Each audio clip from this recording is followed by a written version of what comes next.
ನಮಸ್ಕಾರ ವೀಕ್ಷಕರೇ, 18 ಟಿವಿಗೆ ಸ್ವಾಗತ. ನಾನು ಪವನ್ ದೇಶಪಾಂಡೆ. ಪೊಲೀಸ್ ಠಾಣೆ ಎದುರು ಮದ್ಯ ಸೇವನೆ ಮಾಡಿದ ಮದ್ಯಪ್ರಿಯರು. ಬೆಳಗಾವಿ ಜಿಲ್ಲೆ ಗೋಕಾಕ್ ನಗರದ ಪೊಲೀಸ್ ಠಾಣೆ ಎದುರು ವ್ಯಕ್ತಿಯೋರ್ವ ಕುಳಿತು ಮದ್ಯ ಸೇವನೆ ಮಾಡುತ್ತಿರುವ ವಿಡಿಯೋ ಸಾಮಾಜಿಕ ಜಾಲತಾಣದಲ್ಲಿ ಭಾರೀ ಸದ್ದು ಮಾಡುತ್ತಿದೆ.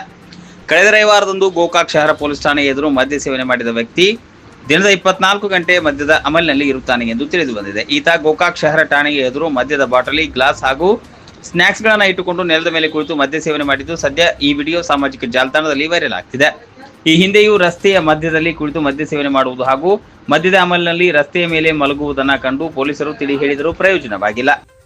ರವಿವಾರದಂದು ಮದ್ಯ ಸೇವನೆ ಮಾಡುವುದನ್ನು ತಡೆಯಲು ಬಂದ ಮಹಿಳಾ ಪೊಲೀಸ್ ಸಿಬ್ಬಂದಿಗೆ ಆವಾಜ್ ಹಾಕಿ ಕುಳಿತ ಸ್ಥಳದಲ್ಲಿ ಎದ್ದು ಪೊಲೀಸ್ ಠಾಣೆ ಗೇಟ್ ಬಳಿ ಮದ್ಯ ಸೇವನೆ ಮಾಡಿ ಅಲ್ಲಿಂದ ಪೊಲೀಸ್ ವಾಹನಕ್ಕೆ ತಾಗಿ ಮಲಗಿದ್ದಾನೆ ಎಂದು ತಿಳಿದು ಬಂದಿದೆ. ಮದ್ಯದ ಅಮಲಿನಲ್ಲಿರುವ ವ್ಯಕ್ತಿಯನ್ನು ಠಾಣೆಗೆ ಎಳೆದೊಯ್ದರೆ ಅಥವಾ ಲಾಠಿ ರುಚಿ ತೋರಿಸಿದರೆ ಮೇಲಾಧಿಕಾರಿಗಳು ವಹಿಸಿಕೊಳ್ಳಲಾಗುತ್ತೆ ಎಂದು ಸಿಬ್ಬಂದಿ ಸುಮ್ಮನೆ ಕುಳಿತಿದ್ದಾಗ ತಿಳಿದು ಬಂದಿದೆ.